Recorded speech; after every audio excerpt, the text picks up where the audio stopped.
What's going on, everybody? It's Standing 8 Count Podcast. We're coming to you a little bit late today, but we still got a lot of information, man. Actually, I think it's a good day that works out today, but we got the two panel members. Go ahead, Vaughn, plug your YouTube and let us know what's going on. What's up, everybody? How y'all doing, man? Welcome back to the Standing 8 Podcast. You know, you got the host with the most, Ray Riz, and my counterpart, my boy True Boxing. So you know it's Von Blues Boxing, VONBLEUS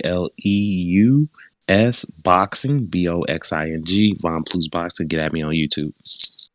Okay, True. Let us know about your YouTube. Yeah. This is True Boxing, TRU Boxing on YouTube, and then TRU_boxing on Instagram. So. Okay. And this is our fourth episode, right, fellas? I think it's our fourth episode. Yes, sir. So it's actually good timing. We're almost at the end of the year, you guys. You know what I mean? It's been a really good year. Actually ended off on, I think, on one of the top fights of the year, in my opinion. Or just to let us know where a guy stands on the pound for pound list. But we'll start with Friday's fights. Vaughn, let us know what happened Friday, because there's some Friday fights on the Zone that important. My bad. No, go ahead. On Friday, DAZN had a card, DAZN Matchroom. So it was the return of Triple G, Gennady Golovkin. He fought Kamil Sumarieta, and Kamil Sumarieta, it was an IBF mandatory. He's ranked third. I think the second and first, they don't even have a person in there. So Gennady took on his IBF mandatory. Then we had Huyon Mi Choi versus Castilla Silgado. So Huyon Mi Choi, she's a champion at junior lightweight. You know, female boxer, for the guys that don't, for the people that don't know about women boxing. She's a pretty good boxer. Then we had John Ryder versus Michael Guy. John Ryder, John Ryder. John Ryder fought Callum Smith to a close, or you can call controversial decision. Michael Guy, he's just a guy. Michael Guy's been around, kind of a measuring stick for other guys. Then we had Carlos Gongora versus Ali Akhmadev. Akhmadev is a pretty good prospect, trains with Triple G. And then we have Rashad Mati versus Dennis Okota. Rashad Mati is Albanian, but he grew up in America. Boxer, pretty good young prospect. So I'm gonna start with the Mati and Dennis Okota card. So Rashad Mati won the fight. He stopped Dennis Okota in the 6th round, but for the 5 first rounds, it was he made it. Okota made it a decent fight. He tried to make it competitive, and he tried to push Mati, but Mati was able to just, eventually his skill set through. He got the finish and he moves on. Young prospect, just keep fighting, keep building names. Now we had a shocker and possibly upset of the year. Carlos Gongora versus Ali Akhmadov. So Akhmadov is a good, prospect, I believe super middleweight. And Carlos Gongora is a guy, he's from, I think Ecuador. Never, I haven't really heard of him or anything like that. But Gongora got the upset, and it was a really, really good fight, man. Like, it was good back and forth type of action, really solid fight. But Carlos Gongora pulled it off in the 12th round. He was down probably maybe a round or two, and he just pulled it off. 2 uppercut. He landed this uppercut from Hill, knocked down Ali, caught him with another one, and he won. So he moves on. Then we had John Ryder. John Ryder beat Michael Guy in a pretty boring decision. I thought John Ryder would put the pressure and stop him, but he got the win. Then Huyon Mi Choi, she beat Calasita Silgado. She beat her, convincingly, won that fight. So now for the main event, Triple G versus Kamil Sumarieta. So Triple G did exactly what he was supposed to do. He dominated the fight. He looked good. He got the stoppage. Kamil tried to stay in there as best as he could, but he just, Triple G was levels above him. So, Triple G got the stoppage in the 7th round. Triple G physically looked in really good shape. I mean, he was really ripped. He looked really, really good in shape. And you see he's trying to improve on his defense. And so we'll see what happens from Triple G from here, if he can get that Canelo fight or which way he go. Just another win, beats the mandatory. Hopefully he can get the Canelo fight. Okay, but that's it on that card. So question down the line, for the first fight that you mentioned, True, did you end up watching that one, or did you catch that one? Which one? The Gongora fight? Is that the one you mentioned first? Well, let's go down. No. Let's go down the card. Which fights did you see? True. I saw the Gongora fight. That was honestly, I had no clue about either one of those fighters going in. But I just looked at their resumes, and which wasn't much. But I didn't even know who the favorite was, to be honest with you. But I went back and watched that fight, and man, I mean, I picked Gongora. Just I don't even know why. I just picked him, and I was just it was a great fight, man. They went back and forth. It was really toe to toe and a lot of good action, but also good. It wasn't just like a Mexican war where they're just throwing punches from everywhere. Like these guys were actually good, solid boxers, and that uppercut that Gongora landed was insane, man. So it was a nice win. Nice to keep fighting all the way through the 12th, and he was behind on the cards, and to get that knockout was big. So it ended up being a big upset for him. So what about I know two fighters real quick before you go on. Other two fighters, do you guys feel it's something that we should keep an eye on these guys, or just pretty much just a good fight? Just a good fight. I mean, yeah, it's a good fight, but I mean, super middleweight's a division that's there to be taken. And this guy showed a pretty solid skill set against a pretty good prospect from what I'm reading about him. So I mean, you never know. He's a guy to keep an eye on. That was a kind of an eye-opening win on a Triple G card, so that means people were watching. So that's a good way to showcase yourself right there. I thought that was impressive. Okay. And then I didn't see the whole John Ryder Mike Guy fight, but given the result, it didn't really seem like it was a fight that I had to. They just, it was one of those ones I just kind of watched a few highlights of him scoring a one-sided kind of dull decision. I mean, he had a good showing against Canelo and Smith, but John Ryder's mostly a local United Kingdom British type fighter that really came out of nowhere. So I don't think he had a nice performance against Canelo Smith, but I don't think we should kind of expect too much from that guy. I really think once he gets back in there against world-class competition that they're probably going to eat him up. Right. Okay. So, I mean, he kept himself in line for a secondary world title shot is what's coming to him next. So, not bad. Okay. But yeah, man, Triple G, it really makes me laugh that people, even some boxing writers don't give him the credit that he deserves. I mean, this guy is just a machine. I don't care how old he is. He's 38. But me and Vaughn were talking about this the other day. Like, Triple G hasn't taken a lot of wear and tear on his body in all those years. He really manhandled a lot of fighters and overwhelmed them to where he didn't get hit a lot. He didn't get, really hurt a lot. And, so at 38, he's still rolling around like he's 32, 33 years old. He's in great shape. And he just walked through this nobody. That guy was a nobody. Wow. I don't know how he earned that number one spot. It was a joke, but Triple G did what he's supposed to do against a guy like that. He knocked him down 4 times. I mean, he pressured him and hit him with big shots, and he kept coming. And I really, hopefully it leads to a third fight with Canelo at some point, man. I'm not saying it will, but I hope so, because that's the fight everybody wants to see still, is the third fight with Canelo. That's a good, I'm glad you said that. So you're saying a third fight, can you actually, in recent memory, think of anybody where people wanted to see a third fight besides Wilder and Fury? Is it because I feel like it's a rare situation to want to see a third fight, you know what I mean? Yeah, to where you're really anxious for it. Right. I mean, Pacquiao and Marquez was like that, but their fights were so spread out between the three of them that it wasn't. I mean, we're in that era where it's you want to see a third fight, but I don't think a lot of people are expecting it anymore, because a lot of these guys need, in order for the rivalries to be great, they almost need time off in between to build up for because I remember Israel Vasquez and Marquez when they fought the other Marquez.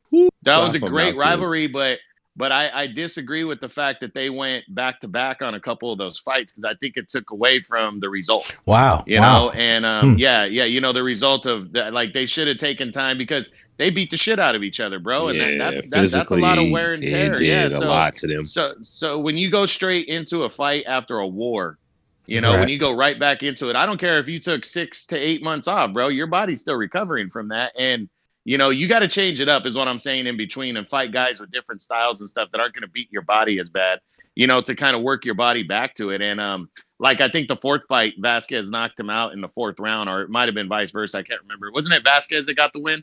in the fourth fight, or was it Nah, it was Marquez? Marquez. I think no, Okay, was it Marquez Vasquez? Marquez got a Hold on. quick knockout. Well, Yeah, that's so an interesting take though. Like it's funny because I never thought of it that way. A back to back fight, you are right. It's the hype. The hype doesn't get heightened, but also you're right. It is brutal. You know what I mean? Like that. I never even looked at it that way. And boxing might be one of the only sports where, because MMA, you would kind of see it happen soon. You know what I mean? But Marquez stopped him in the third round in the fourth fight. Okay, yeah, that's great. I never looked at it that way. But that's a good take. That's an interesting take on that. So what about you, Vaughn? You is there any fights you could think of that has the same flair as 3 fights, a third rematch? Well, let me see. Like he said, Pacquiao and Marquez was a good one for a third match. You think back in the day of Muhammad Ali and Joe Frazier. That's one of them you could think of that required a third match. It's a rare thing. It's a unicorn. Yeah. It's definitely a unicorn to want to see that. See, in the 70s and 60s, it was more prevalent because Muhammad fought Larry Ken Norton 3 times. He fought Frazier 3 times. So back in the day, it happened more. Robson fought Basilio, I think it was 4 times. Okay. Wow, that's a good take though. That's a good take. So there's a pay-per-view also though, True, right? That came out on that Friday. Yeah, it was like one of those. It was anybody could have got it, but it wasn't like a highly publicized pay-per-view. You had a couple fights worth talking about. On the undercard, it was Michael Hunter. He's currently my number 10 heavyweight in the world right now. A former world title challenger, pretty good skill set. He actually fought Alexander Povetkin, who's the guy that knocked out Dillian White. He fought him last year, and they fought to a draw in a really highly competitive fight that, there was people that thought Michael Hunter won that fight. It was a good fight. But he fought some nobody. I can't even remember the guy's name, and he knocked him out in 4 rounds. So Michael Hunter just trying to shake off that rust because he hasn't fought since that fight with Povetkin last year. So, solid performance on the undercard, and he got the win. Okay. But the main event was Gilberto Ramirez, who's a very good super middleweight. That's light heavyweight now. He moved up to 175, but undefeated former champion at 168, who he hadn't fought in, it was over a year and a half. And because he had a big promotional breakup with Bob Arum in Top Rank, and he was trying to get out of that contract, and he was finally let out of that contract a few months ago, and he's still the WBC's. The last time I checked, he's still the WBC's number 1 contender, which means he's in line to fight for a title next year. He took on a veteran, Jose Alfredo, I believe the guy's name was, and he, ended up being a good competitive fight. He was rusty, but he pretty much overwhelmed him. Scored a 10th round TKO, I believe, and stayed undefeated. Basically for him, it was what he was supposed to do, but he's calling out the top guy in the division in Dimitri Bivol. And that's ballsy right now, bro, after a year and a half layoff. Because to be honest, even at his best, I don't know if he can compete with Bivol. But to call that fight out, I'm impressed with that. I think, he's really going to see how good he really is fighting Bivol, because I personally feel Bivol's the best fighter at 175, but that's just me. So Okay. So Vaughn, do you think? What do you think, Vaughn? Yeah. Go ahead. As far as what Gilberto? Well, both of them, but both. So Michael Hunter. Yeah. Well, Michael Hunter, like you said, it was a stay busy fight. Just get Michael Hunter back in the ring and get him going again. I think it's time for Michael Hunter to get like a top 5, top 10 guy. He deserves it. You know what I'm saying? He deserves himself another shot at a top 5, top 10 guy. And I think for Michael Hunter, I think Philip Herkovich would be a good opponent. I just think that'd be a good little matchup right there. But and then for Gilberto, I mean, he can at 175. His options is open because I mean, if you look at the champions and Turbiev and Bivol, I mean, they don't have a ton of options at 175. I mean, outside of Marcus Browning, who lost to Pascal, but I can see Gilberto getting a shot with fighting one of them, Bivol or Beterbiev. So I think Beterbiev is number 1, just in my opinion. But I understand where True coming back with Bivol. So let's see what Gilberto do. He's got some options. He just got to go pursue it and get his career going again. So yeah, that's it.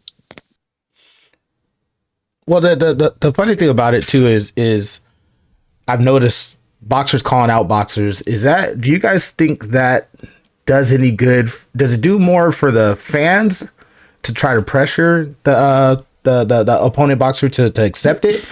Is it self-promoting? What do you guys feel about boxers calling out boxers? And does it hold weight when a boxer calls out a boxer, or is it really up to promotion? Yeah, go ahead. Take that, you. I'll be right back. Yeah, I mean, it there's two I look at it nowadays as two different sides because you have guys like Keith Thurman who called out Terrence Crawford, but through the caveat of I want 10 million when he knows damn well he's not going to get paid 10 million. And for me, that's you're not going to get paid that, so you really don't want to fight the guy, or else you wouldn't throw a ridiculous number out there like Right, that. right. But there's guys that I think that really want to try to test themselves, and whether they can get that guy or not, they call that guy's name out. I don't like that. I don't like when it's unrealistic, right? Like, so when you got what's clout chasing, right? Do you consider it a form of clout chasing? Yeah, but the way I look at it is, the guy who I thought did it the best and it passed was Antonio Tarver. Okay. He's when he was calling out Roy Jones, and Roy Jones wasn't looking his way. Roy Jones moved up to heavyweight, even though Antonio Tarver was the number one contender. Roy Jones was like, whatever, he wasn't looking at him. So what does Tarver do? Tarver shows up after Roy Jones beat John Ruiz and became a heavyweight champion, something only twice in like 150 years of boxing that's ever happened. Right. Antonio Tarver decides to stand up at the post-fight press conference and call out Roy Jones, and he pissed Roy Jones off enough. Yeah, he pissed Roy Jones off enough, Ray, where Roy came back down and fought him, and he beat him the first time in a very, very close fight, and nobody could believe it because nobody fought a close fight with Roy Jones back then, right? Right. So it was such a close fight, and there was so much beef there because of how he did that. Instead of moving back to heavyweight, where if he lost at heavyweight, nobody would have been tripping on Roy Jones losing at heavyweight because he was so small. But he probably would have made more money, whatever. He decided to stay at 175. He didn't take the second fight serious because you saw his whole demeanor when he got in the ring. And Antonio Tarver knocked him out cold in the second round, which led to another knockout 7 months later against Glenn Johnson. Knocked him out cold, and that was kind of the start. That was the start of Roy Jones' decline in boxing. But, it all started with Antonio Tarver doing that. But again, Tarver had beaten Montel Griffin. He was a decent number one contender. Right. I don't like when these guys haven't beaten anybody, or they're barely on the rise, and then they go, well, I want Canelo. It's like, dude, you be realistic when you call somebody out. And I think Roberto Ramirez doing this with Dimitri Bivol is realistic because Dimitri Bivol is widely avoided because of his talent level, bro. Right. And he's not a big name, but he has a world title. And it's like, hey, I'm sorry. I don't care if you don't have a big name and it's not a big money fight. If you have a title belt, that's worth going after. Okay, because that could lead to bigger title fights. So that's just me, though. With the calling out, you remind me of a situation when I think Mayweather beat somebody, and didn't Mosley and Hopkins rush, like, go in the ring and called out Mayweather. And it was Shane Mosley. Yeah, Shane Mosley. Yeah, and he ended up getting in the fight a little bit after that, right? Or not a little bit after, but maybe a fight or two later. Or I remember that. Yeah, because what it is, I've seen with fighters is when you're in, I think, and Vaughn can probably vouch for this, and Ray, to an extent, you too. Right after the fight, and maybe the week of, you're getting a lot of love and support. After that, it's kind of like everything falls back into normal, and it's like, okay, well, we'll care about you again when your next fight is announced. It's kind of like that. So you're in that moment, and you want to stay in that moment and enjoy and bask in that moment as much as you can. And when you got another fighter coming in trying to fuck that up, true. that pisses a guy off. Yeah, no doubt. Especially when you're a big fighter with the egos of Floyd Mayweather and Roy Jones. Those guys. When Mosley did that, Mayweather was pound for pound. When Tarver did that, Roy Jones was pound for pound. Right. So it was like, hey, man, this is my spotlight. You need to stay out of it. That's the way. And I absolutely understand that, but it could lead to dangerous things happening, bro. Oh, no That's doubt. all No I'm doubt. saying. Vaughn, what do you feel, Vaughn? What do you feel? Oh, well, I feel like, okay, boxers have been doing it since the beginning of boxing, but the problem is nowadays it just nothing comes from it. You know what I'm saying? Right, right. Like sometimes that's the only issue with the fighters doing it. I mean, you Yeah. had the Shane Mosleys, the Floyd Mayweathers, the Keith Thurmans, the Danny Garcias do it, and they fought. It wasn't it wasn't too much after that. So it's it can be good to help promote a fight to get our juices going as fans and stuff like that. Mm-hmm. But if nothing comes from it, or at least they don't get it going, like after a couple, like 2 fights or something, that the fighters is like, okay, we're gonna take 2 fights or fighting it, then it kind of just becomes hot air, Well, it becomes a But circus, feels like sometimes too, when you yeah, do stuff like that. Because once you see success, sorry to cut you off on, but once you see success from calling somebody out, the next guy's gonna do it, and the next guy might get more racy about it. The next guy might get more risky about it. It feels like I don't feel like good can always come from something like that. sometimes it can and sometimes it don't, because we look at the Tevin Farmer and Javante Davis thing. Tevin Farmer a couple of years ago pulls up on Javante Davis. He gets all in his face. They almost get into altercation. What happened? They never fought. You know what I'm saying? Yes. Look at Boo Boo Andrade when he pulled up on the Charlos in 2016. Nothing happened between Right, it. You look right. at Danny Jacobs and Jamal Charlo, I think it was 2018, 2017. Charlo was talking and then Danny popped out of nowhere. You know what I'm saying? Yeah, So, I mean, it's good for it gets the juices going, but if the fighters don't do nothing, make nothing out of it, it kind of goes right, nowhere. right, But right. that's my thoughts on it. Okay, okay, all right. So let's And go. yeah, I'm gonna send y'all that Tarver and Roy Jones Yeah, please do, post press please do. conference. I Yes, want to it's see hilarious. that. Yeah, Okay, so honestly, Ray, when yeah, he did that, I got pissed off. I was Yeah, I like, did I too. was like, I was hot. I was I was like, hot. where does this fool get off? But I know. it led, Me too. honestly, Tarver built his career off of that moment. He wow, really Yeah, he did, because did wow, everything fell into place for him for after him that. I after mean, that. and look at what happened to him, bro. That guy went on to star in a Rocky movie. I mean, Yep. wow.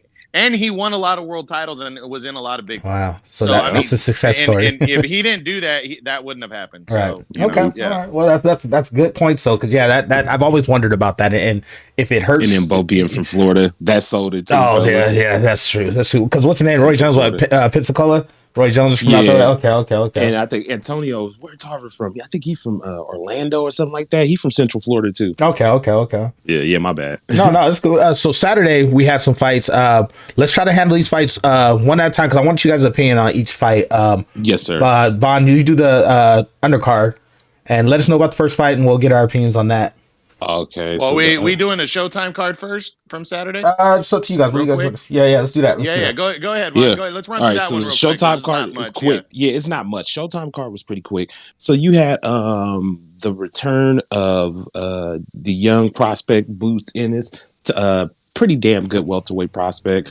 Fight Chris Vanderherden. So Chris Vanderherden fought Earl Spence those years ago. He's been on like a 5 or 6 fight winning streak. So they fought. Then you had Juan Carlos Payano, who's fought, in a way. Daniel Roman came off a pretty close fight with him and Daniel Roman in his last fight. You know what I'm saying? So Payano been around. That was his first time, I think, at 130. He fought Antonio Russell, Gary Russell's brother.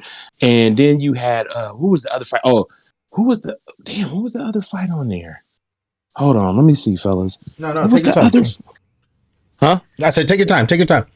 Yeah, what was the other fight on there? It was another fight on there. All right, it wasn't much on there, so I'm gonna just get through it, guys, because it really.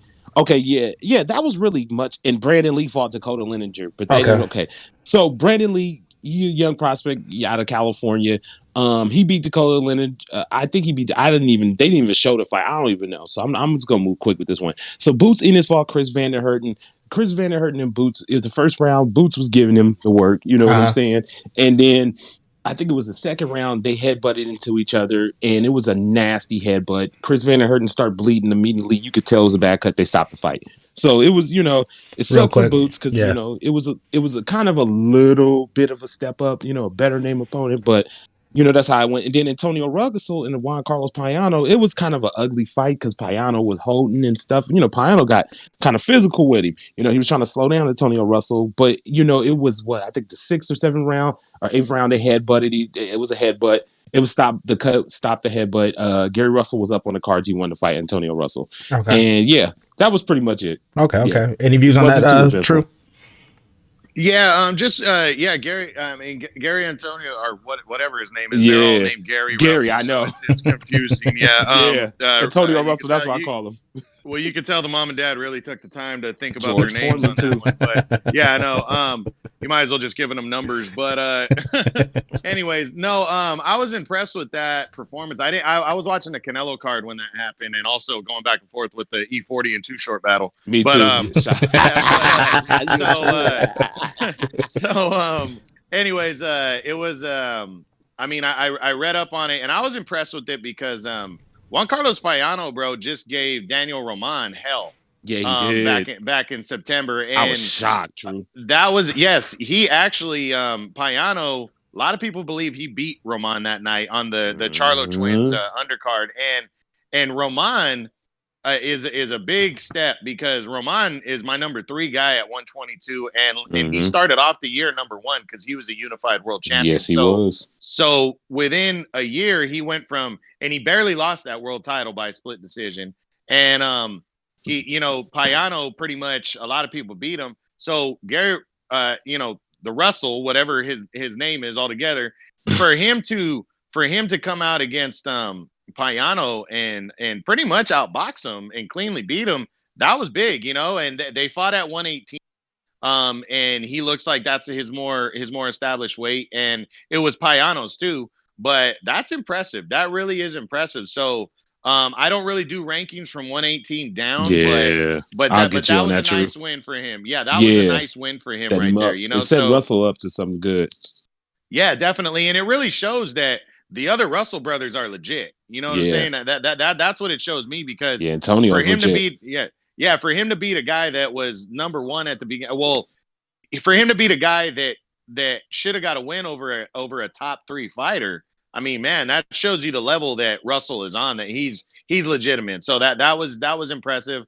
Yeah, Antonio Jerron big Ennis, too. for that happening to him, that kind of sucks because everybody Yeah. wanted to see an impressive knockout win, but it didn't hurt him either. So Nah. so as long as it don't hurt him, he'll be back, and he's definitely one of the most exciting fighters on the rise right now, for sure. So Okay, yeah, okay. looking forward to seeing him back in the ring. Oh, So nice, yeah, nice. So now we're on to the zone card, right? Or Yes, the zone. sir. So yeah, who's gonna handle the undercard?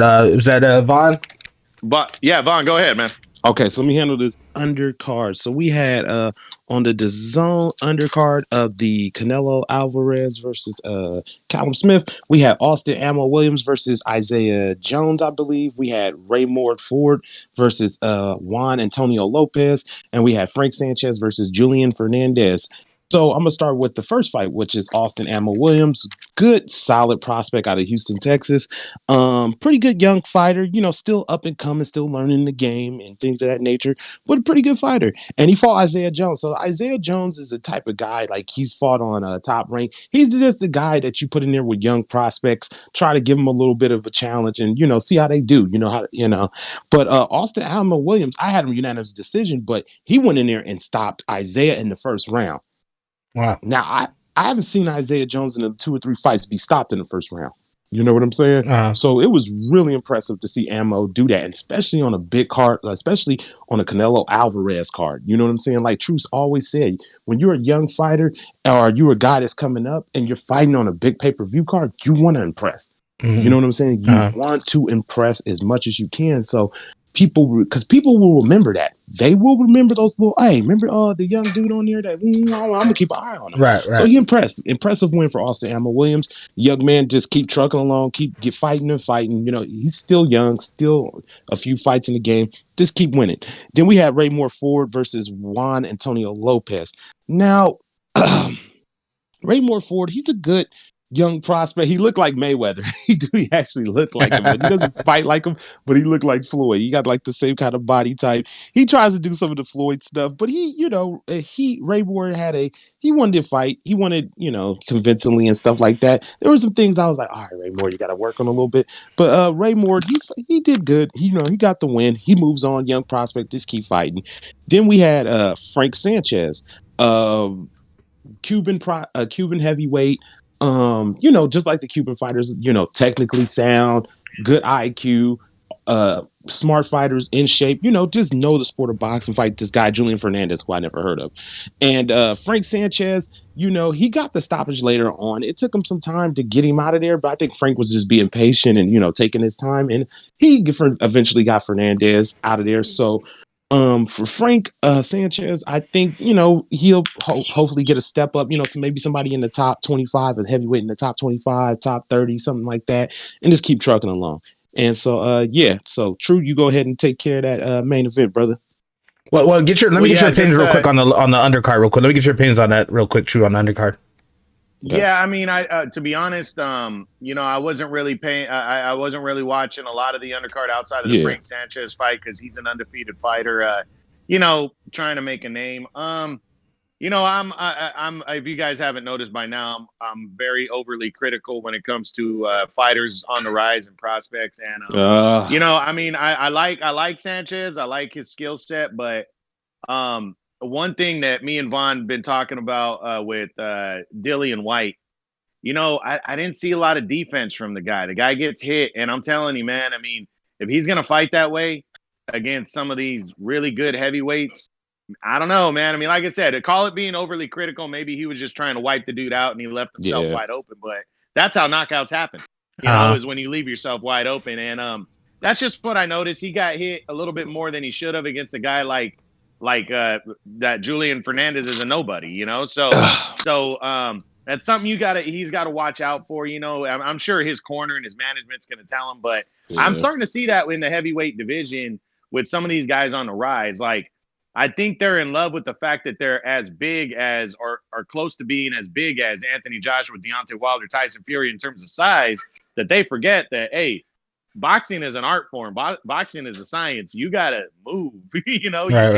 You can't sit there and allow yourself to get hit, even if you have a good skill set. So just something to watch for. But it was he got the knockout. That's what he's supposed to keep doing. So just wanted to throw that out there about Frank Sanchez. Well, hopefully he can turn into something else. Well, I got a question on that. Who was the kid from Fresno? The co-main event. That fight, I didn't even know who that fight was even on the card. Yeah, it was a 4-rounder, right? Yeah. Is that the one you watched, True, in person? Is that him or? He might have been on the undercard, but he wasn't part of the main card when we got there to watch that in Fresno. Okay. He's just on. If he's fighting in 4-rounders, I haven't really heard him yet, but if he's fighting in 4-rounders, he's really fresh. Because that's what you pretty much start off with is 4-rounders. Okay. Yeah, so he's just starting. So yeah, I haven't really heard much about him. Okay. All right. So what about that main event, man? What's your thoughts on it? And we'll go get your True. Give us your thoughts on it. Let us know the hype behind it, and then Vaughn, you let us know what's your opinion on that fight. Yeah, well, I mean, just everybody knows Canelo. Everybody knows. There's some people that'll argue he's not pound for pound, but overall resume, he's pound for pound. In majority of hardcore boxing fans and mixed with the writers and other fighters and stuff would rank him pound for pound. And coming into this, he was taking on Canelo and Smith, the undefeated world champion at 168. And the guy was 7 inches taller, much longer reach, and Canelo pretty much went in there and just bullied this guy and beat him up. And it's just he was just I was not expecting a performance like this. I mean, Canelo, in my opinion, has straight up hit his prime since the rematch with Triple G. That rematch with Triple G, ever since that fight on, he has just been on another level, man. And every time you think he's gonna get challenged, he just wipes these guys out, man. I mean, and he stays so composed even when it is a good fight. Like the Danny Jacobs fight last year was decent action and everything, but he never allowed Jacobs to take the tempo of the fight, and that's why he went out there and won a clean decision. And then against Kovalev last year, that was a decent fight. It's competitive. Kovalev's a good fighter. He's going to be a Hall of Famer, but he never let Kovalev take the fight from him, and he ended up laying Kovalev out. And it's just a supreme confidence. It's not an overconfidence. It's not an arrogance. The guy is just confident and he wants to win. And I really thought on short notice it was a mistake taking Callum Smith. I believe Canelo would win, but I didn't think he was going to wipe him out the way he did. I mean, he whipped that guy's ass. I mean, it was one-sided all the way through, and Yeah, I mean, me and you were talking about it yesterday, Ray. How Canelo was coming forward and avoiding getting hit coming forward. Yeah, You yeah, know, that is, it was yeah, just it it was was just art. impressive, man. I Yeah, mean, you know, and like I said, I know Canelo's my boy. He's my favorite fighter right now. But you know me, man. It's not because of anything else other than liking the fighter and the way he fights. And man, Canelo's hit that level, bro. He's definitely in his prime right now, and it's exciting to watch, man, when you see a fighter in his prime and just right. being able to pretty much do whatever the hell he wants, and it don't matter how big the other guy is or how good he is. You Okay, know, okay, so okay. yeah, What do you yeah. think, So Vaughn? What was your view on the fight? Oh, it was me. I thought it was gonna be a closer fight. I said that on my predictions. It will be on mhm. Epic Fails Part 2 of predictions.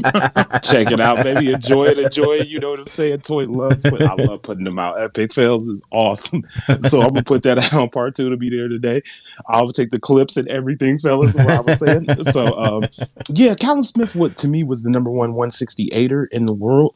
You know what I'm saying? But I knew Callum Smith wasn't invisible, but I thought it would be more of a competitive fight. I truly did. I was like, okay, Calvin gonna try to use his reach. He's gonna try to, catch what's the name with that left hook when he comes in, and just try to fight tall and long. Stall the fight out. But one of the things one of my buddies told me, he was like, well, Toy, the thing, and I seen this in the film too. He was like, the thing about Callum Smith is, bro, he was like, Callum Smith don't really feint a lot and he doesn't use a lot of head movement. And he was like, even as a taller fighter, you need to use that, especially against a shorter fighter, because you want to make him overextend. You know what I'm saying? Uh-huh. So, that right there, kind of woke me up like, yeah.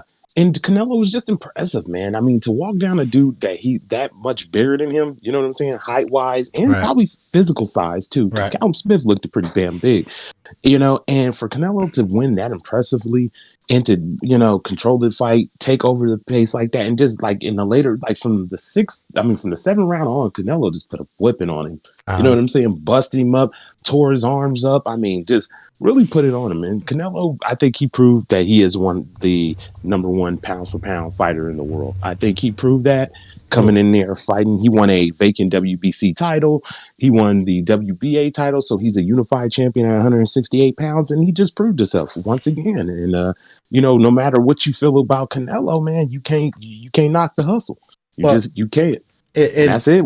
when I watched it, I seen a guy that was just untouchable, man. Like this guy was fainting, he was moving, he was even guarding on the body punches. That like he could not be touched, man. And like True said, while he's walking towards the guy, and like I say, I love the art of boxing, and he put on a show, man. He put on a show, and if you couldn't see that, I don't know what to tell you, man, because this dude it's just so elusive, man. So elusive and calm. I respect how calm he is when he approaches his opponents, you know what I mean? But it was definitely a thing. Well, But yeah, but go ahead, go ahead.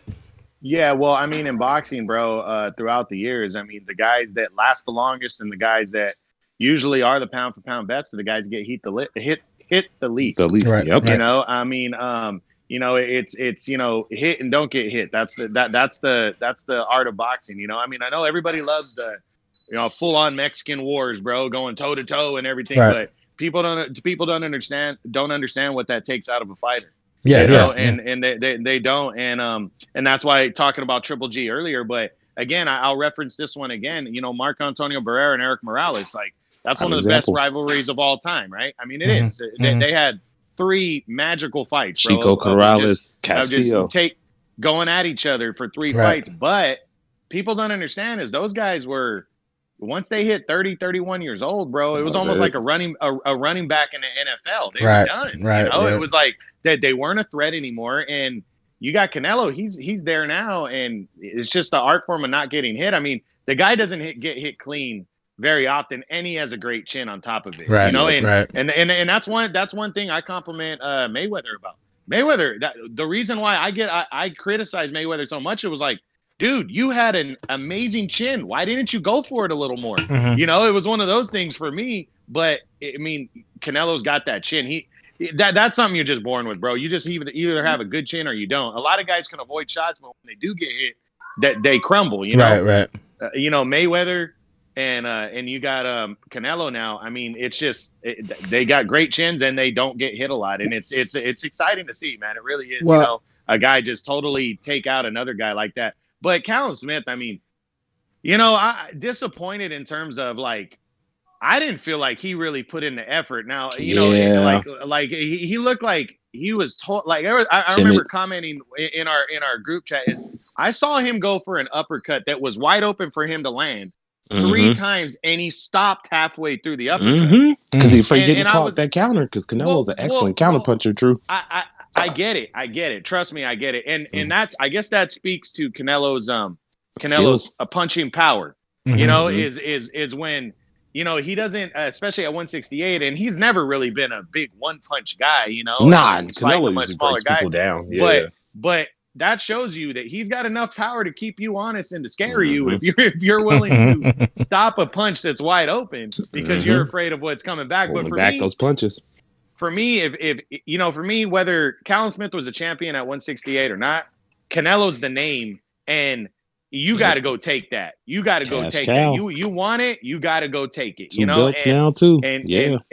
Callum Smith just he fought like a scared rookie in there, man, and he got beat up for it. You know what I'm saying? I mean, maybe he would have lost either way, but you got to go for it, man. You got to take that risk to be the best. Yeah. And Because that you ain't really gonna hurt get him. Well, tell me You this. don't get really these hurt him. opportunities. Tell me this: can we compare this fight to the Mayweather Canelo fight? It's just not the right time, or are we just saying he blew his chance? No. Nah, you can't. No. Nah, not He the blew his Canelo. chance. Yeah, He blew okay. his chance. No, he blew his chance, yeah. Because remember Canelo when he fought I mean- Mayweather was younger, you know what I mean, more timid. Well, there were so many things that people don't remember from that fight. The And, weight, Nah, they don't.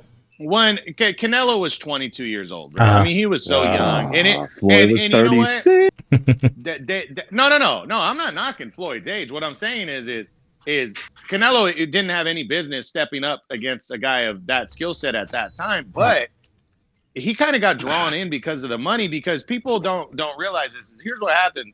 That was the second fight on Floyd's 6-fight contract with Showtime, and Showtime lost money paying Floyd in the first fight against Robert Guerrero because nobody cared about Robert Guerrero. So the pay-per-view numbers weren't what they wanted them to be. They lost money. So they went and offered Canelo a shitload of money to fight Floyd. And Canelo was stupid to pass it up because Canelo, what is he saying now? I was 22 years old when I fought the pound-for-pound best fighter in the world. Mhm. So, I mean, that's always the excuse he can use. There's some validity to it. But, also Floyd made I hate that people forget this, but Floyd made Canelo cut 2 extra pounds, bro, just to fuck with the weight. He did. He had him come down to 152. Canelo do what he do now. That's a whole different ball game, bro. So, but no, Callum Smith this was his one chance, and he blew it, bro. And here's what's working against Callum Smith going forward is this dude was avoided because of his size and his reach prior to this fight. He went 12 rounds. He didn't get knocked out. Who's going to want to get in the ring with a guy who doesn't have a big name and is massive like that? Right. And, okay, I'm probably not going to be able to knock him out. So he's going to be even more avoided, in my opinion, now because he doesn't even have a world title. Right. So it's like, so I think he hurt himself. I think he hurt himself by not going after it more and pushing himself more, man. I really think he hurt himself, yeah. So you have made a comment, True, about Prime. About Canelo being in his prime, and this is a question for both of you guys. Vaughn, I want you to start it off. The word prime, what's the expiration on that? Is it 5 fights? When a guy's in his prime, how many prime fights will we get out of that guy? Well, my thing is the prime depends on what the prime is debatable because there's some guys that was in their prime early, and there's some guys that got in their prime later. Okay. You know what I'm saying? Right. So for me, it's debatable. You know what I'm saying? Because, I mean, people would say Floyd Mayweather was primed at 36, but was he really? Okay. That's a good point. That's a very good point. So it's based on opinion. I think it's more around the mid-30s, bro, is when you're considered in boxing to be in your more physical prime around, not mid-30s, I'm sorry, early 30s. Around 30s, yeah, around early. 29, 30, 31 years 30, old. 32, yeah. That's when you're really considered to be hitting that physical prime and stuff like that, so... And Canelo's done it. I mean, he really has. Like I said, I mean, look at his last 4 fights. Oh, no, he's in his prime now. Yeah. He's been on another level. And really, this is why... Canelo's just start young. Well, to Triple G's credit, and which is why I think a third fight, and me and Vaughn were talking about this, would be highly competitive again, no matter what. Is going to be the same type of fight. People keep dogging Triple G for his age, and it pisses me off because for me, it's like, I mean, if Mark, you ask me go ahead, my True, top because I'm gonna five say something true. I pound, got something for that one, yeah, True. Go ahead, and it's not yeah. even hate. If you're gonna ask me my top 5 pound for pound, Triple G's still in it. He's number 5 right now for me, Okay. and that's because he fought the current pound for pound king to a fight just 2 years ago that everybody thought could have went either way. I mean, it was a great fight, and Canelo has not really been tested like that since. And Triple G, I mean, look at all the years of work and miles he put in before that. But you're going to tell me because he's 38, you know, and he lost to the pound for pound king that he doesn't deserve to be right at the top of that list. You know, I mean, it's just it's laughable, and you know, it's what you talked about in the first episode, right? Is losing a fight how much some people just kind of just throw you to the side Yeah, they because write you you lost off. the Yeah. fight, and they don't care how you lost either. Right. You know, Nah, that's the don't. thing is like You can you know lost razor dead yeah like yeah Triple G, and they'll write yeah you off. yeah. I mean, dude, that Triple G Canelo fight could have went either way. I wouldn't Uh-huh. have had a problem if Triple G won the rematch. And yeah, dude, it's almost like Triple G's been written off completely. You know, Right. Right. but not by the people that know, like me and Vaughn, Uh-huh. but by even the Canelo main fan. well. But Mhm. even the casual fans that know Triple G and like him are like, oh man, Canelo beat him and he's old. Uh-huh. That's the way And he then the gets, and I'm crazy like, Canelo fans, some of yeah, the crazy ones, yeah, not the reasonable yeah, ones, but the ones that are yeah. just like Well, ridiculous. Yeah, boxing holds such a Yeah. passion behind your favorite boxer. It's ridiculous. Rationality goes out the window a lot, man. You know, Yeah, I it get so used. does. I get so Yeah, it used to does, it. You right. know, I Go used to out be like the- that with De La Hoya, man. So I get Me it. too. let me tell you a That's quick good story. segue, Let, fellas. let Rationality me tell you a goes quick out the story. window. Mayweather beat De La Hoya. I'm at True's house. Yeah, I couldn't see the That's celebration, back in man. the day. Yeah, he cut the TV off, man. You know, so I couldn't watch the cut the TV off on you? But I will say this. But I will say Oh. this. I never thought De La Hoya won that fight. I never thought he did. But I but always said Mayweather that's true. beat him. But yeah, but I He do did remember a you. stun on him, Ray. I do That's remember all that True. You was. did say though, as a champion, you are supposed to go at the champion. I do remember you saying that. And Mayweather didn't go at De La Hoya. He did his thing. Well, there's 2 fights. I think 2 fights for Mayweather. If we're going to talk about him for a second, there's 2 fights that I feel like he ran in, and De La Hoya was one of them. Okay. You know, and that's just What's the you know, second I one? mean, Hold on. I'm- What's the I'm second not one? gonna change my. Let me hear your I'm not second gonna one. change my thing because every other time people say that don't know boxing. People say that he ran every fight, and I'm like, no, he didn't. He actually stuck and moved. That fight he ran, and there was like one fight or one round where he actually stood there and beat the shit out of De La Hoya in the 11th round, and I was like, damn, you know, but. Why didn't you just do that the rest of the time? Because you probably could have. What's your second fight that he that you think he ran? Oh Jesus! Which one was it? It was towards the end of his career. I'm drawing a blank right now. No, it's fine. We'll revisit that. I know there's another fight. I know there's only one fight in his career that I thought he lost. Which one was that? And I scored it for the other guy. That was against Castillo. Oh wow! First fight. Okay. And a lot of people think that. But that's fair. That's fair. To Mayweather's credit, they rematched a year later, and Mayweather put it on his ass and won an easy decision. So Okay. So you always got one of those in your career, though. Yeah, well, and that's the funny thing about it is these boxers they are listening to the crowd sometimes. You know, their egos make them get those second fights to say, "Look, let me beat them convincingly." Because didn't he do that with Maidana? Yeah, exactly. Yeah, those boxers are listening. You know, but. It's just it's funny though, but yeah, I just was curious about that because we hear the word prime and like Vaughn said, I agree. It's really up to the how you look at it, you know. But Mike, you're correct too. Like you hear the word prime more when they're in their early 30s. But well, I mean, I think that's just more the majority of when a guy is in his prime, like considered to be in his prime. Like majority people would agree that it's around that age, you know. But and Canelo's kind of there right now. It's I don't. It can peak early. It can start early too. It can. It's just I just think it's not just a physical thing. I think it's more of like, hey, I've been in this game for a few years now, so I kind of you know I'm kind of getting it now. You know, you kind of see when a guy falls. They learn how to that become professional veteran. Well, it's almost like a good comparison to a fight recently, the Danny Garcia and Spence fight. I think people thought that Danny was going to be more competitive than he was because he was such a solid seasoned veteran, you know, right? And like, not and he's been in nothing but competitive fights. Yeah, exactly. Yeah, and so he's kind of like, hey, I've been there, I've done this, I know what to expect. And Errol was like, no, You don't, No, you. and he whipped his ass, Yeah. So True it was kind of stupid. like, yeah, yeah, I mean, that's He true, said no, you Oh, don't. yeah, I love when fighters surprise me like that, bro. I love it. I don't care if it's a guy that I don't like.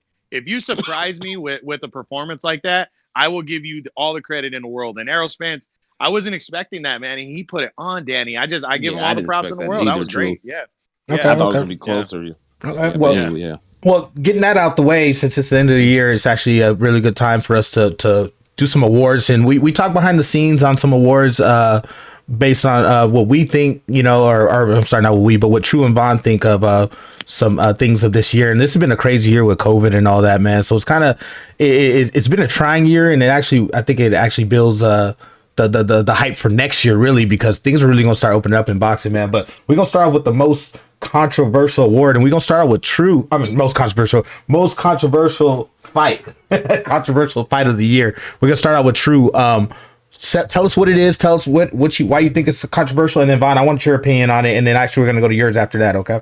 Okay. Yeah, I was thinking, why don't we do this? If Vaughn, if any of mine are in your top five, just Yeah. wait till we get to you, and then you can give your Yeah, I'll opinion be on it, quiet. and we'll go Yeah. back and forth like that. Okay. But first off, before I get going with it, most controversial can mean a lot of things. I think a lot of people think it just means a bad decision. For me, no, it doesn't mean that. There's a lot of different controversies. Like, for example, we're talking about Callum Smith last year with John Ryder, that fight that he had. Now, I don't think people were arguing if Callum Smith won or not because people knew it was close. It's just the judges scored it so one-sided for him that was the controversy.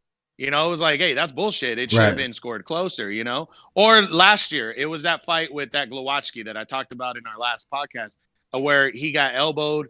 The referee dropped the ball, That was on the bell. I mean, ridiculous. that was my 2019 most controversial fight of the year because there was just so much bullshit that happened in that and controversy that it totally affected the ending and stuff. So there's a lot of different things. So it's not just that is what I'm saying. So and there wasn't a lot to choose from this year because of COVID. There wasn't a lot of controversial fights to choose from. But my top five, and I'll go one by one to see if Vaughn has them in his or not. Okay.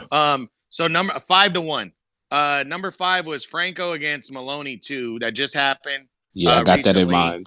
Yeah. Okay. Yeah. So basically, what happened was it was they stopped the fight. The referee ruled it a headbutt, but they went back and looked at the replay, and the replay showed that it wasn't from a headbutt. So if it was from a punch and you stop a fight, it should be declared a TKO. Now this was their rematch, and Maloney lost the first fight, so he should have got the world title back.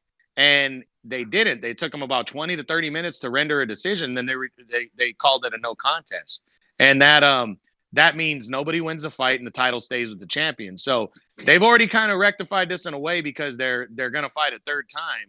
The WBA has ordered that, the governing body for the title, but that was controversial, man. I mean, they need to bring back. They are not bring back. They need to allow replay everywhere, bro.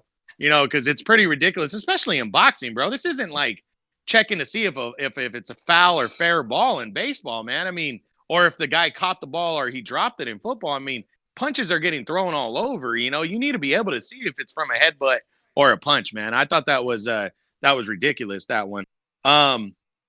So number 4 was Daniel Roman's decision loss to Juan Carlos Payano on the Charlo undercard. I mean, that one was just I was giving it the eyeball test because we were having a birthday party over here, and I'm watching it going, wow, really? Like, and then I looked at the scoring and they called it unanimous for Roman. And I'm like, wow, I like Daniel Roman a lot, but he, in my opinion, he lost that fight.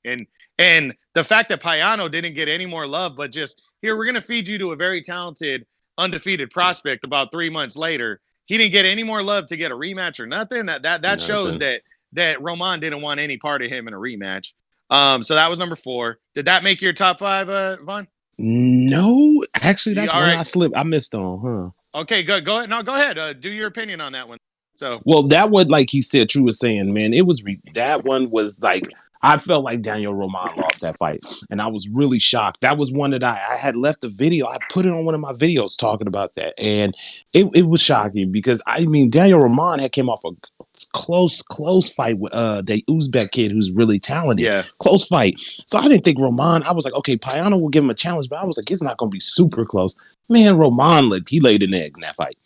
Yeah. And I'm with True on that. Yeah, I'm with True that. But Payano gets screwed. He has to go fight Antonio Russell, a big guy for his weight class, a young prospect like that. Yeah. Yeah. So,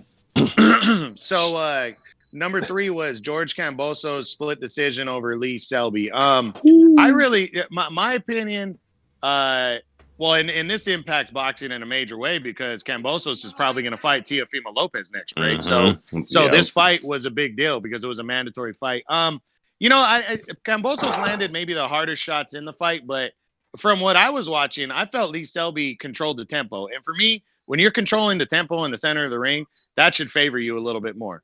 And I just felt Selby won the fight, and and I just don't just go off of my opinion, guys. I look at what a lot of writers and different people are saying around when I read on reports and different things like that. There's a lot of people that thought Selby won the fight, but for me, it was a little controversial just because of how close it was, and also, I mean, what the like we just said, the negative things that Payano had to go into the Russell fight after, but also the positives that come from it and the shit you miss out on if you're on the wrong side of one of those controversial close fights. Kambosos is probably going to work himself into a world title shot. He has pretty much. Yes. I mean, they're working on the fight. Yeah. He's fighting Teofimo Lopez, and Australia too got live crowds. Yeah. Oh yeah. And hey, you never know in boxing, man. All it takes is one. So he's worked himself into the opportunity. I just thought he lost the fight. So for me, Vaughn, did that make your list? No, it didn't because Kambosos, he got a knockdown. I remember that. And I think that's what changed the fight for him. That's what got him that W. But it was controversial because I'm with Drew in that too, because it's like, I felt like I picked, like me and Drew, we both picked what's his name to win that fight. Lee Selby. I picked Lee Selby to win that fight. I thought Lee Selby could pull it off because I'm like, Kambosos is cool, but I was like, Lee been in there enough. He's got enough skill set. You know what I'm saying? How he could pull it off. But yeah, it didn't make it in there. But yeah, that was a controversial one, Drew. I definitely agree with you, brother. Well, let me ask you a question real quick, Drew, before we move on. You made a comment a couple times about you listen what the writers say. Are there notable writers that you kind of hold their word, or it's just pretty much an overall view of what they all say? I go to pretty much the same websites that have the I read boxingscene.com is my main one that I go to. Those writers, those guys, they actually do their own scoring on major fights, and release that to you while the fight's going on. I respect a lot of those guys' opinions. I mean, Dan Rafael from ESPN, always respect that guy's opinion. He's an icon in sports writing for boxing. In my high school days. Yeah. And then, fightnews.com. So there's reputable websites that have been doing boxing for 10, 15 years, commenting, and it's usually the same guys. So, I like to look at them, see what they say, and then kind of base my opinion with that also and mix it together and see what we come up with. What about old boy from, he does a show with Stephen A. I can't think of his name. Oh, Max Keller. Is he? I got respect for Max Keller. Okay. Love Max. Okay. He's been around the game for a long time, guys. Okay. Yeah. So, dudes. So what about you, Vaughn? Is there anybody you specifically look for when you listen to writers or? Writers people I grew up on, I grew up on Dan Rayfield from ESPN. Okay. Sometimes I've noticed Dan is starting to become more of a company man. Okay. I'm starting to notice that a little bit. Yeah. Dan didn't used to be so much of a company man. I'm starting to notice that a little bit. Dan went Hollywood, bro. Yeah, he did. He started getting that paper. Dan's still my dog. He's still a guru. I mean, Dan, I would be honored. You know what I'm saying? Right. Okay. He helped me a lot in boxing. I check out Boxing Scene, of course, because Boxing Scene been around since the Stone Ages, in boxing. So everybody be on Boxing Scene. I look at WBN, World Boxing News. I check them out. Ring, I read a little bit of Ring here and there. Ring a little bit here and there. And sometimes I check out Ak and Barak. They're on DAZN. Okay. Oh, those guys are terrible. So, well, you know what I'm saying. I try to vary it. Sometimes you have to listen to the terrible to see if you're that much off. You know who I'm really enjoying right now. So we agree that they're terrible. All right, thanks, Ray. Cool. Thanks. I mean, the people I'm into, the guy I'm enjoying right now is Sean Porter. Sean I Porter like has his Sean. own I do on like Sean. YouTube, Yeah. and yeah, Sean Porter's got really good insight in the game. I've been checking him out, and probably it's a who was another dude that I've been checking out for years. Oh, and a guy that I'm just a big fan of, and I will always have an appreciation of him. Man, shout out to Rummy's Corner. Okay. Yeah, I heard of him. I haven't heard him do his stuff, but I've heard of him. But Okay. I agreed on Sean Porter. The thing I like about Sean Porter is Sean There's no Porter might bias. be the guy. He might be the guy at some point though, soon, that breaks the barrier of the PBC and Top Rank thing, Yeah, I can see Sean Porter running boxing Sean commissions and Porter stuff. don't care. Sean Porter doesn't Yeah. care. He's fearless in the I ring. wish He's he'd become fearless a out of the promoter. ring. Somebody need to I put some like money. him a lot. Ray, he's one of those guys in football that, like in football or baseball, that you're like, damn, that dude would be a great coach or general manager. Oh, okay. You know? Yeah. He would be Okay. great Yeah. for the sport of boxing. Because he's very smart and he's also fearless though. Okay. And he's that's what I like about he's him. unbiased. You know? He don't Yeah, play absolutely. Yeah. He's pretty Okay. unbiased. So Well, finish up your list. all My right, bad, True. I'm sorry. Yeah, I just wanted to ask that question. No, all good, man. That was a good conversation. Oh, and Teddy Atlas, always gotta respect that guy. Always. Teddy Atlas, okay. Yeah, I know. Hey, that's the thing about Teddy is half the people hate him and half the people love him, but everybody respects that opinion, man. Yeah, we Teddy respect knows Teddy though. Yeah. I respect Teddy. Anyway, number 2 was a dull fight. But it really could have went either way. Me and Vaughn are so disgusted with Daniel Jacobs' performance against Gabriel Rosado recently that happened. Jacobs got a 12-round split decision over Rosado in a boring, dull fight. But, I mean, I don't think Rosado should be so overly, dramatic about it. But it was a close fight that could have went either way. And, excuse me, there's a lot of controversy to that because Daniel Jacobs, I mean, he's got a name and he's a good solid fighter, and this kind of performance just kind of makes you question if he's really taking it serious still and he really wants to stay on that world level, man. So it was just a boring, dull fight, but it was controversial because it was close and he left Rosado in the fight completely, and instead of taking it over and taking him out. Okay. So yeah, Vaughn, that make your list? No. Sorry about that. All right, you want to comment on it? Oh yeah, so yeah, like Drew said, it was just, I mean, I didn't expect it to be that type of fight. With Gabe Rosado and knowing his style and the type of fighter he is, and Danny Jacobs being that type of fight, I thought it was going to be more of an exciting, push forward, both guys kind of, getting it in, type of fight. But it was not that, because Gabe Rosado's training with Freddie Roach, and maybe Freddie is making him more defensively sound and stuff like that. So, and I mean, it just was unimpressive. Danny Jacobs did not, it just wasn't impressive. And then Danny kind of, he laid an egg on this one. So, and it could have went either way because neither guy really did much to win the fight. Yeah, exactly. So I mean, so go ahead. Yeah. True. All right, so finishing out my top most controversial fight of the year, and it was tough to really find one, but the big fights really stand out.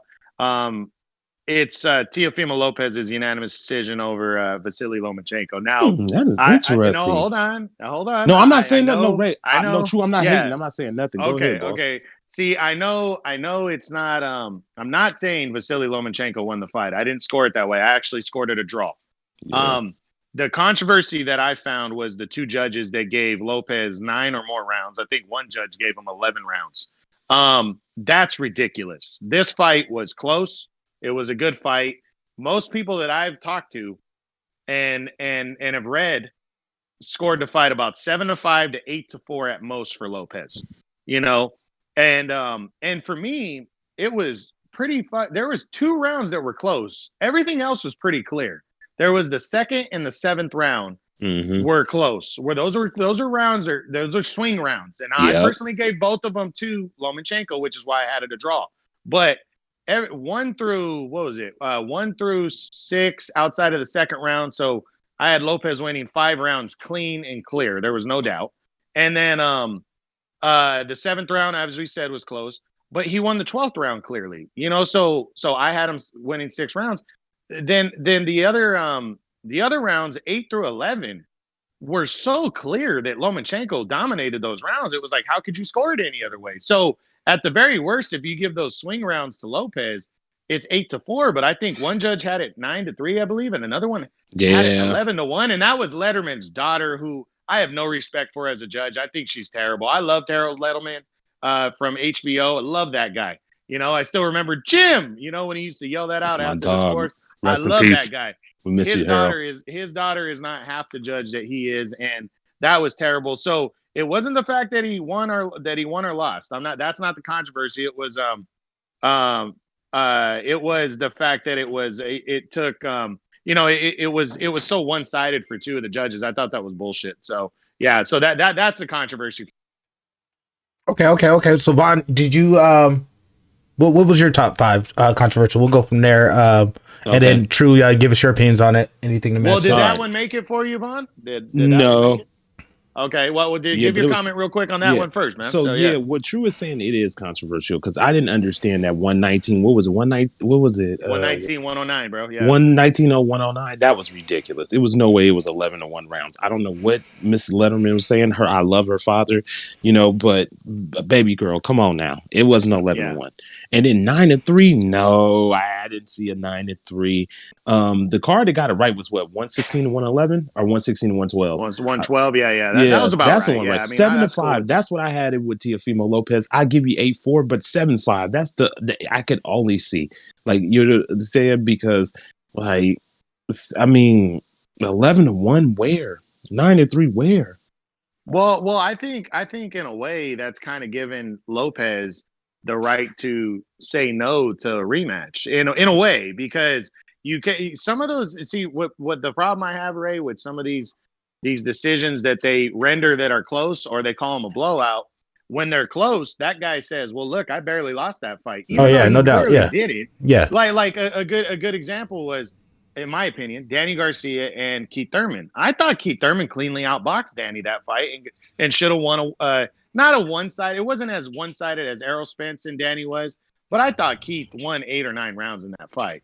And they scored it a split decision. One judge had Danny winning that fight, which kind of adds to the, Danny's never been blown out type of thing. I'm not saying he was blown out in that fight, but for one judge to give him at least 7 rounds to say he won the fight, bullshit, bro. And then on the flip side, like for Lopez, this gives him clout to say, "Wait, look, I whipped his ass. I no won a doubt. clean decision against him. You know, I don't have to fight him again." When we all know that that's not the case, but hey, he can say that because of what the judges said. Well, do you think they also use the scorecards to figure out who's the A side on the rematch? Do you think that has something to do with it or no? Okay. Yeah, it can, but I mean, it's clear whether you think Lopez was won by a robbery or not. Lopez is the undisputed champion at 135, so he's the A side no matter what. Well, let me give you guys a quick question on that though, and hopefully won't take too long on it. Has there ever been a rematch where the loser is still the A side? Well, no, yeah, Joshua, right? Oh yeah. Think about it, yeah. Exactly. I was just thinking that right now. Okay. Well, look at that Roy Jones and Montel Griffin one we talked about a couple of weeks back. I mean, there was like everybody knew Roy was going to whip his ass. I just don't think people knew that Roy was going to take him out in the first round. Roy was pissed. Roy was pissed in that one, bro. Okay. I've never seen him that mad. Okay, so Vaughn, let's get to your 5. All right, so my most controversial ones this year. Number 5 is Archie Sharp versus Jeff Ofori. So Archie Sharp is a young British prospect. I mean, there's some hype behind him in the UK. You know what I'm saying? There's some hype. And then Jeff Ofori is a sparring partner of his. And Jeff Ofori is a guy who's been around, he'll fight, the good prospects, give him good fights and stuff like that. But in that fight, Archie Sharp just did not show up. He did not show up. And I think he won a unanimous decision or something like that. And Jeff Ofori clearly won that fight to me. He clearly won. He won at least 7-5 of those rounds. I think, 10 rounds? Yeah, it was a 10-rounder. So he won at least 6-4 of those rounds to me in that fight, and I didn't understand that. I know Archie Sharp is the bigger name. I know the young kid has got, potential, but I didn't get that one. Okay. So, True, I know you didn't have that on your list, but what did you think about that fight, if you've seen it? Yeah, honestly, didn't watch that fight, man. So I'll go with you on that one, man. So, yeah. Well, real quick, Bond. So, do you think the pressure of a judge knowing that a champion is fighting, they kind of lean? I mean, we could all speculate, but is it they don't want to mess it up? So, would you say you have to almost clearly be the champion to get that win? Well, Well, this guy wasn't a champion in this one, but some champions. I mean, I just think with some judges, they look at. I don't know what some judges see sometimes, and I think it sometimes depends on what the judges are seeing, or it could be, sometimes the judges, it's just a lot of money in boxing, and one side brings so much money to the state or city or wherever, and that's just how they do them. Wow. Okay. So go ahead. Yeah, well, real quick on touching on that, I've always felt that, I mean, of course, there's going to be, paid off and controversial judges who are leaning one way from the get, but I've always felt like with the scoring that these judges should be isolated in a booth with the TV monitor. Yeah, that they should no not one be swaying them, no hearing the crowd noise. It's not just that; it's the sitting on one side of the ring. I've noticed that sometimes fighters are fighting and their backs get turned to the referee, and the referee doesn't see an illegal low blow or certain things like that. Now, if the referee who's standing right there can't see it, you telling me that judge that's standing 10 feet behind him on the other side of the ring doesn't see things like that happening? And I think there's a lot of action that gets missed. Yeah. But I also think it has to do with your style of scoring. Like, I think they need to find one more universal way of deciding who won the round and stuff like that. Because when you're sitting there going, okay, are you going off of aggressiveness? Or are you going off of landed punches? I mean, some guys are landing pitter patter jabs, ring control, and they'll land 10 of them. Aggression, volume, to a guy who lands 5 hard power shots, but they consider the guy who landed the 10 jabs the guy that won the round, and I'm just like, what? Well, that's bullshit. Well, that's a good point. Effective aggressiveness and hard hitting. I mean, but. Yeah, that's a good point. So, in boxing, the boxing realm, True, what makes you think that a power punch should hold more validity than a pitter patter punch? Why do you say that? Because those punches, if they land, those punches have more of an effect. You know what I'm saying? I mean, that's just plain and simple. And I'm not saying the pitter patter doesn't work. If you control the ring and you don't get hit, those are the only punches getting landed for the majority. So whatever, I mean, hey, it is what it is. That's boxing. But when you're comparing the two, if one guy landed a few more punches by just doing pitter patter to a guy who's clearly pushing the action and he landed the harder shots, it's tough to say. But sometimes those fights happen. A good example was their Jermaine Taylor Kelly Pavlik rematch, right, years ago.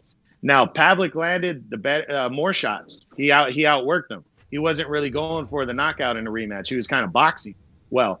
But Jermaine Taylor landed the harder, cleaner shots, and they gave it to Pavlik. And that I've seen that kind of action go either way. You got a guy who lands a little bit more, but he was boxing, and then you got a guy who's landing the harder shots, and it's tough to score. And that was Sergio Martinez and Chavez Jr. Yep, that's an example. Yeah. So those kind of fights happen. And it's really based on what the judges are. But that's what pisses me off is like you should know in advance, like, okay, this is what the judges, these judges are, how they score and, like a profile. What they score.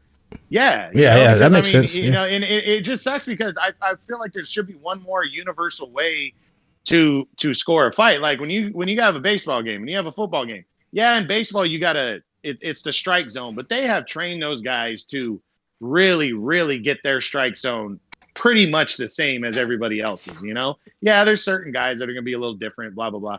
But they also have replay to help out with everything else. It's like, man, these judges are sitting here basically dictating these guys' future a lot of times. And you don't know what the fuck they're scoring, bro. You're like, wait, how are you scoring this fight?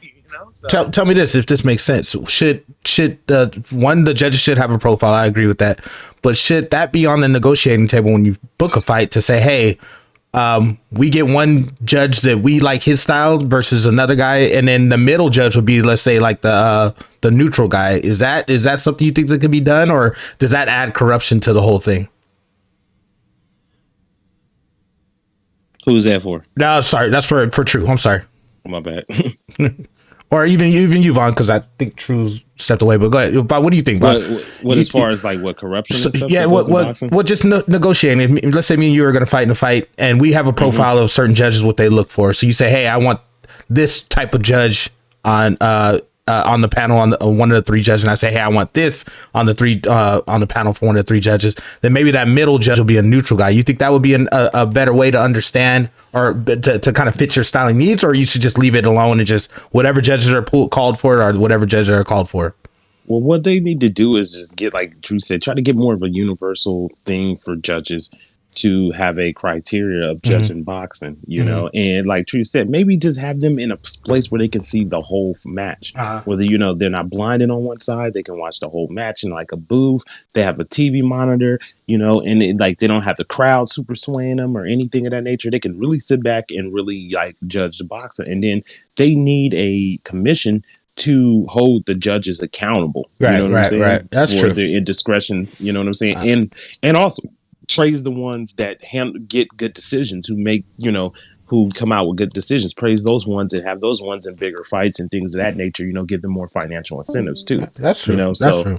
You know, and yeah, in my opinion. Okay. So what do you think about or True, you got anything to say about that? Well, what was it? The last thing said, man. I just got back in. So. The question was should types of judges, if they had profiles, should that be on the negotiating table when setting up a fight? At least two of them, and then the middle guy be neutral, or do you stick with there should be like a guy on TV or on the screen watching it also to kind of see the stuff that the other judge will miss? I mean, yeah. I mean, that should be part of it, you know, to kind of let them know, hey, you missed this or you missed that. And because they don't really, they can actually go back and change certain things, which is why the scorecards take a while once they're done to turn in, you know, so they can go back and evaluate their stuff. So, yeah, I mean, there should be one guy saying, hey, in that round, you missed that, whatchamacallit or whatever it is, you know, and to point it out. So, Okay. So, Vaughn, what are we on? Number 5 on your fight? That was number 5, right? Yeah, that was number 5. And so for number 4, I had Andrew Maloney versus John Franco, the rematch, just like True Boxing had on his. Pretty much the same thing with True. Like, there's everything True said. That's pretty much what I have for that fight. It was Andrew Maloney was winning that fight. He was tearing Joshua Franco up with that jab, man. He hit him with like 53, 55 jabs in a few rounds.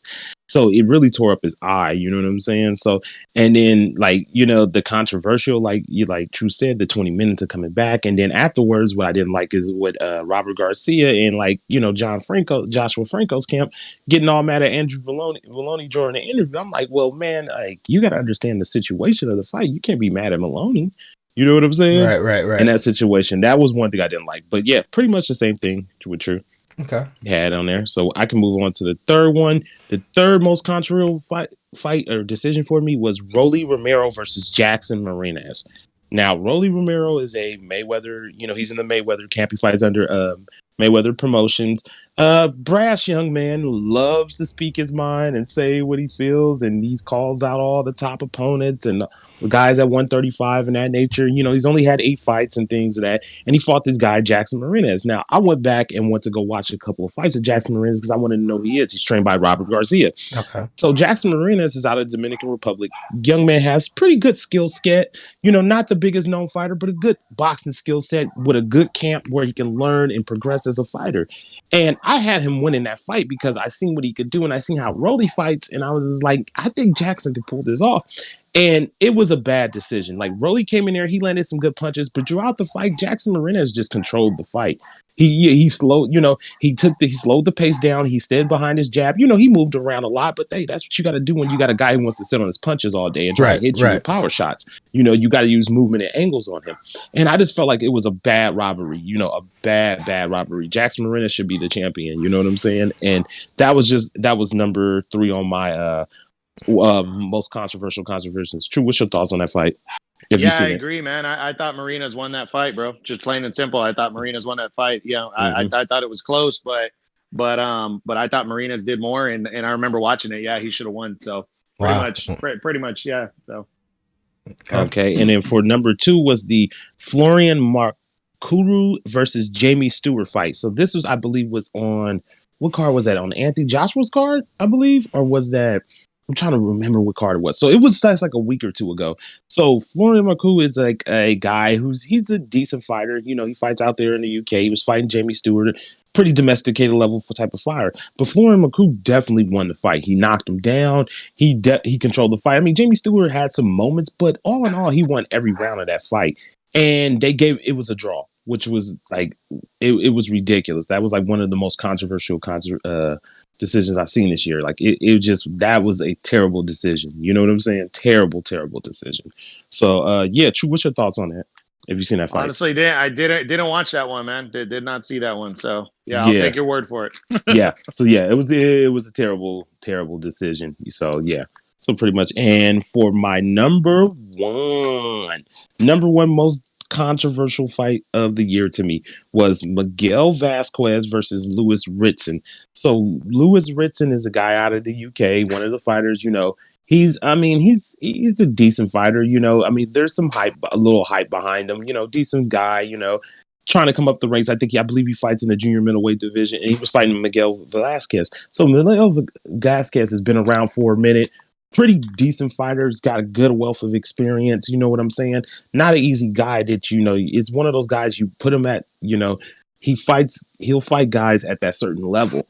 But it's like you can't sleep on him. And he went in there and he won that fight. And they gave the split decision to Jamie Stewart. It was a bad decision. Earlier on, it was closer. But once it got past like the 6 or 7 round, Vasquez controlled that fight.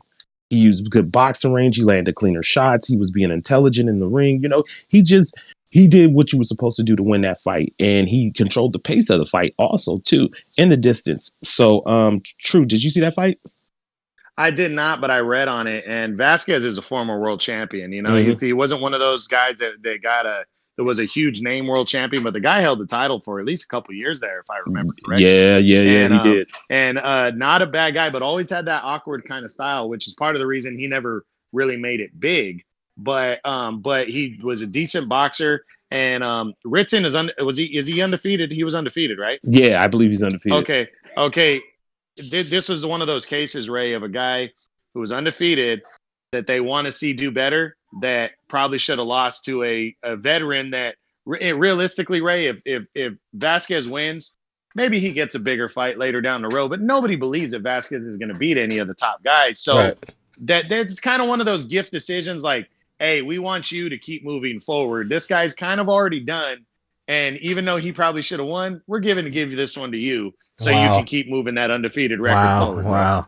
Yeah, that shit happens, bro. It happens more often than you think. So yeah. Well, it's funny because you feel like the mood is set before the fight, so you're telling the judge to do that without telling the judge to do that. You know what I mean? When you start talking about the future of this guy's you can't tell me that doesn't affect the judge. You know what I mean? Before the fight, you know. So that's true. Well, I think what bothers me is it hurts the guy's future, but with the younger fighter, he's got time to reevaluate and come back. Right. What sucks with a guy like Vasquez is Vasquez didn't make a shitload of money, you know, because he never hit that big stage. So every fight he gets at this point, you know, you really like, if you're going to lean one way, lean towards the guy that doesn't have a lot of time left. You know what I'm saying? Right. But but these judges are getting paid, you know, by certain people, and you know, and I definitely think these judges are being told, hey, you know, do what you want, but it would be great if you lean that way. Right. You know, I mean, you know, and it sucks that boxing's like that, man, because it could be so controversial, which is why we even have this award that we're talking about. Well, and I want to touch on that real quick. Is it a thin line between a bad decision and controversial or corruption? You know what I mean? Or because the Bradley Pacquiao fight, and I'm bringing that up. Are we gonna say it was a bad decision? Or are we gonna say it was corruption? What do you lean towards? True. Ray, I know down memory lane we're gonna discuss this again, but for me, in all my years of watching boxing, that is the worst decision I've ever seen. Okay. And I gave Pacquiao 10 rounds in that fight at least, and he could have won 11. And you know, and here's the thing, I was a huge Tim Bradley fan, and I thought Bradley had a chance going into that fight. I was like, oh, cool, Pacquiao's is fighting an undefeated guy who's fearless and a good fighter, and blah blah blah blah blah, world champion, all that stuff. And Pacquiao whipped his ass, bro. It wasn't even close. And for them to score the fight, and actually, I still have a bad thing against Bradley because Bradley came out and said, "I thought I won 8 rounds." Like I wanted to rip his head off when he said that. You know, yeah. And it's terrible. You know, but I don't. The thing is we don't know. That's the thing that sucks is, did you really have You know, we're because they polled 50 writers for that fight, Mhm. 50 sports writers, and 47 of them said Pacquiao won that fight. Now, I think the other 3 writers should be fucking taken to a cliff and thrown off that cliff, you know. But the fact that 2 of the 3 judges thought it too, I mean, it's you don't know if it's corruption or if these guys are just fucking retarded, bro. I mean, and I you know don't that's know. the wrong term to use, but you just don't know, and that's what sucks. So, you know. What do you think, Vaughn? You think it was a bad decision, or you think it was corruption? I think it was a bad decision because it's like corruption side. Reason why I said corruption because Pacquiao was the A side in that fight. If you want somebody to win, you want Manny to win. So you can keep boxing. You know, keep the casual fans coming in and keep his hardcore fans clocking in. But as far as like True said, it could be a little bit of both, you know, in that fight. But I'm going to go with a whole bad decision. But you see both in boxing. You definitely see it. Yeah, I agree. Vaughn's right on that one because when it's corruption, it's got to make sense. It's almost like what we're talking about with Ritson and what's his name is Vasquez, you know, in Vasquez, like it wouldn't that makes sense, the corruption there. So that one looks like corruption because it makes sense because they want to keep the undefeated fighter on the rise. Right. That one, you're right. Pacquiao's the A side, and if we ever get a Mayweather fight, you know, we want to keep Pacquiao winning. Right. You know, so you know that. But yeah, no, I agree on that one. Okay. Well, I appreciate you guys. Most top 5 controversial. This podcast ain't been going on long, man. So we're gonna cut it short here. Actually, not short. It's an hour and a half. We got top 10 fighters coming up on our next episode from both sides. Shoot, we got a lot of time, you guys, so don't even worry. You know what I mean? We're gonna get it done. But Vaughn, go ahead and plug your YouTube on the outro, man. All right, man. So salute to everybody. We're gonna get those top 10s in for you on the next podcast, man. Von Blues Boxing, like I said, again on YouTube, man. Check me out, guys. And yeah. All right, cool, True. Yeah, it's True Boxing, TRU Boxing. And on Instagram is TRU_boxing.